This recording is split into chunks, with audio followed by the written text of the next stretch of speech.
গত দিন কয়েক দাবদাহ গরমে বিদ্যুতের লাগাতার লোকচুরি খেলায় যখন সাধারণ জনজীবন অতিষ্ঠ, তখন রবিবার থেকে সোমবার থেমে থেমে মুষলধারে বৃষ্টিতে অনেকটাই স্বস্তি পেল সাধারণ মানুষ।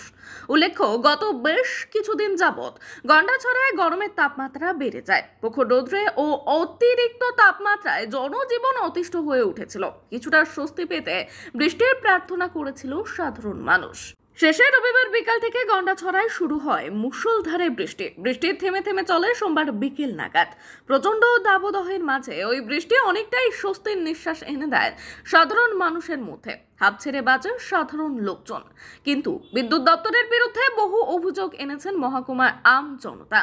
অভিযোগ, প্রায় দিন ও রাতে 24 ঘন্টার মধ্যে প্রায় শতবার বিদ্যুৎ আসছে এবং যাচ্ছে। বিশেষ করে প্রতিদিন সন্ধ্যা থেকে গোটা গন্ডাছড়া মহকুমায় ওই বিদ্যুৎ যন্ত্রণা পরিলক্ষিত হয়ে থাকে, কিন্তু নীরব বিদ্যুৎ দপ্তরের কর্মী এবং অফিসাররা। ফলে এই প্রচন্ড দাবদাহ রৌদ্রের প্রখরতায় দিশাহারা সাধারণ মানুষজনেরা অবিলম্বে অনিয়মিত বিদ্যুৎ পরিষেবাকে নিয়মিত করার দাবি তুলে ধরেছেন মহকুমার সাধারণ মানুষজন।